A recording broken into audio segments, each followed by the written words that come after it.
Hello guys, welcome to my second question. Okay, this last one mathematics, and I want to take you through how to solve for forces when we have a ladder resting against the wall and supported at the ground. In my last video, we spoke of how a rod rests on supports and how those supports react to the weight of the rod. Okay, so today we are now looking at a ladder which rather rests against what? A wall and the ground. So the force exerted by the ladder on the wall and the force exerted by this ladder on the ground is going to create a reactive force at the two contacting surfaces, just as the rod also produced a reactive force at the contacting surfaces, that's at the pivots. Okay, so I told you the reacting forces are always perpendicular to the surface of contact. So here we have our first ladder and the reactive force here, which is perpendicular to this wall, that's the surface of contact, and we have another force here which is perpendicular to this surface. Can you see? So we have one normal reaction here, another normal reaction here. Okay, and also we are interested in a last parameter here. So what the whole concept tells us is that anytime you have a specific force, there is always a reactive force to that force. To every action there is an opposite and equal reaction. So this is the opposite reaction which opposes the weight of the ladder on the contacting surfaces. Interestingly, assuming the ground was rough, it means the ladder doesn't slide. If the ladder would have gone, it would have moved this way. For this ladder to fall, it will slip in this direction, that's towards the negative x direction. But because it's not slipping, it's being held by a force we call frictional force, F. And because it's held by the frictional force opposes the force with which this ladder would have gone away. That's with which the ladder would have slipped. Okay, so the ladder slipping is opposed. So the ladder slipping is opposed by this frictional force. So you see, when you look at the reactions at this particular support here, the reactions at this support is due to this normal reaction and this frictional force. So your total reaction here is not only due to this normal reaction, but is due to the reaction created also by this frictional force. So your total reaction at the point A is going to be F squared plus N squared, all square root. Okay, so it's like this is the X and Y component of the reactive force here. Okay, so when you want a reactive force here, it's a combination of N and F. Okay, so now let's try and solve this question. We've been told in the question that a uniform ladder rests at an angle of 55 degrees, but the horizontal ground against a smooth wall. It means there's no friction here, and on a rough ground. The ladder weighs 70 newtons. And its length is 9 meters. That's the distance from here to here is 9 meters. Find the reactions at the wall and at the ground. So we want the reaction R1 and the reaction R2. So from our principles, what we normally do is first, what we do is to sum up the forces in the vertical plane and sum up the forces in the horizontal plane. So let's identify the vertical forces. The weight, this normal reaction here, these two forces are the only vertical forces here. So what we can see is that, okay, when I'm going up, I'm positive. So what I can see is positive N minus W equals 0. Because this body remains in equilibrium. Okay, when we sum forces in the Y direction and we sum forces in the X direction, we are supposed to get 0. So the force positive N going up minus W should be equal to 0. And what do we have as W? W is what? 70. So N equals 70 newtons. Okay, let's look at the forces acting. So these are the vertical forces. Let's look at our horizontal forces.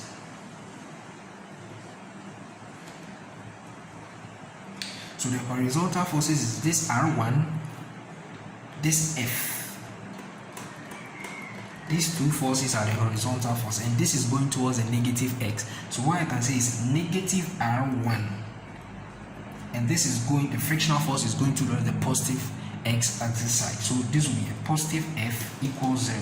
It means F equals R1.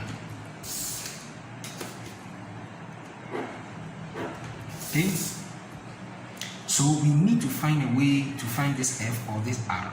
Okay, that's what we do. And when we know the F, we can combine it with the N to find our R, our second reaction. So I told you that another equation to complement the questions involving statics is to use moment of a force. And we said moment is determined by what? A force times a perpendicular distance. So you always take moment about a point which is unknown. So we will not take moment about the point W, because we know the value of W as 70. So we'll take moments about a point either R1, that's at the point B, or at the point A, because there are unknown values here we don't know. Okay, so we don't know this and we don't know this. So we'll take moments about here or here. So first, let's take moments about B, and let's see the equations we are going to derive. So don't chew the formulas, okay? Learn the principle. So taking moments about the point B, I need my forces times my perpendicular distance from the point B. So when I take this force N, normally make use of line of action so that you understand the principle very well. You see this N, it has a line of action. So if I take my point of reference as B, that's where I want to take my moments, I can draw a horizontal line here, which means this N here is the same N here. So the force N here and the perpendicular distance from this reference point is what I need. And with respect to this point, this one is going to go what? Clockwise. Remember, it will go what? Clockwise. Clockwise. So always the force has to be perpendicular to what? The point of reference. If it confuses you, try and see if you can derive the line of action of the force, so that it makes the equation easier for you. So I have N here with respect to this B. This will be my perpendicular distance, and it's what? Clockwise. So what can I say? I can say N times the distance from here to here. Okay, so what's the distance from here to here? We know that the whole length of the rod is what?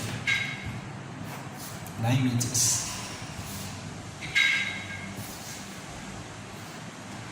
And we have 55 here. So the distance from here to here, that's the distance, it's the same thing from here to here is the same as the distance. So let's find the distance from here to here. So what can I use? Cos of 55 is equal to x on 9. So x equals 9 cos 55. So what's x? 9 cos of 55. 5.16. 5.16. So n, which is clockwise, times the distance from this force to this point of reference is going to go n times 5.16. So this is a clockwise movement. Now this is my second force. Remember, we have three forces. This force here, this force, and the frictional force. This R force is as a result of this and this. So when we are using N and F, we don't look at the R. We look at NF, and this force. So let's go to the W. So my W will be what? From here I go anti-clockwise, because I must move towards my point of reference. So you want anti-clockwise. So it will be W, okay, times the distance from this W to the point of reference. And the distance has to be perpendicular, so you can't take the distance this way. Rather, you can extend it upwards if you like, or you can say the distance will be from here, because the reference is here, the distance is going to be from here to here. Okay, this is the reference. So the distance, the reference meets this force here. So is this force times the distance from here to here. And what's the distance from here to here? We know here is also 55 corresponding angles. So what will be the dimension here? Okay, the dimension here from trigonometry is going to be what? 4.5 cos 55. Okay, 4.5 cos 55. So this is anti-clockwise. This is another anti-clockwise force. Let's see. We can extend this force here. So we have it somewhere here, F. So the perpendicular distance will be from this point to that point here. Can you see? And let's label that length as L.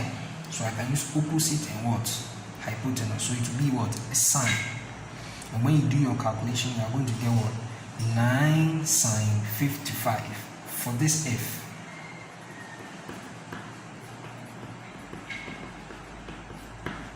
Okay, so we have this force here times the perpendicular distance from here to there. We have this force here times this perpendicular distance from here to here. And this is anti-clockwise. This is what also anti-clockwise. Okay, and this is the only clockwise force. Okay, so my N will be equal to what? I know my W is what? 70. So I have 70 into bracket 4.5 cos 55 plus what? F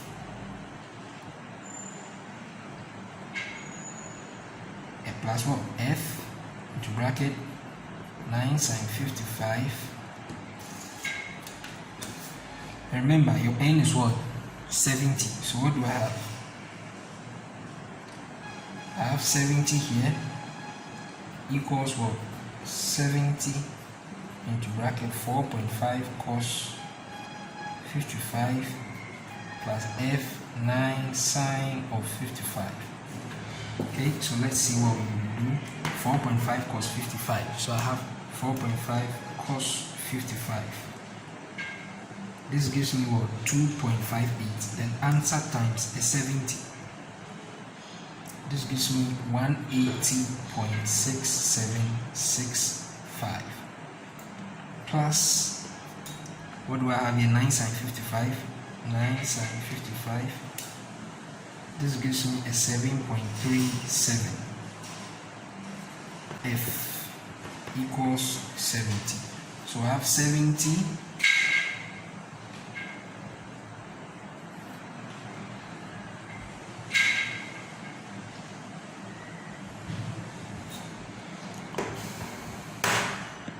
Just before we forget, remember we had a 5.16 here, sorry, 5.16, 5.16, okay?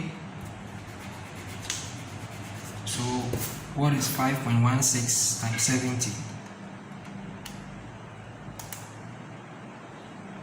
That's 361.2. So minus a 180.6765 equals a 7.37F. So I have answer minus 180.6765. That gives me 180.5235 equals 7.37F. So I divide through by 7.37 here, divide through here by 7.37. So this cancels out. So I have this answer divided by 7.37. And I have my F to be equal to 24.49 newtons. Okay? So if I know my F, it means I know my R. It means my F equals R is equal to 24.49 newtons. Okay? So remember, this means we found our reaction R1. Okay? And our reaction R1 here means that we have 24.49 newtons. So we are finding the reaction. We found the first reaction. The second reaction is given by the root of F squared plus N squared. So my second reaction will be equal to the root of what? 24.49 squared plus my N, which is what? 70 squared.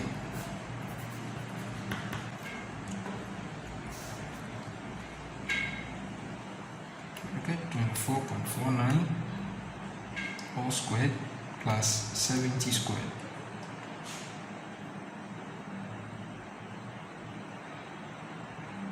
Alright, 24.49 squared plus the 70 squared, we're getting 74.16 newtons.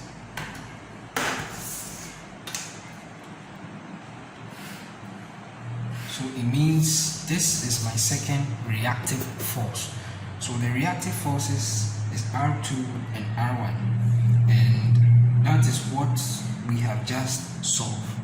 Okay, so join me in dynamics. Let's take a look at how we use Newton's equations of motions, how we solve for questions involving impulses, how we sketch velocity time graphs. Okay, join me in dynamics so we can complete mechanics and move to another topic. Okay, thanks for listening and kindly subscribe.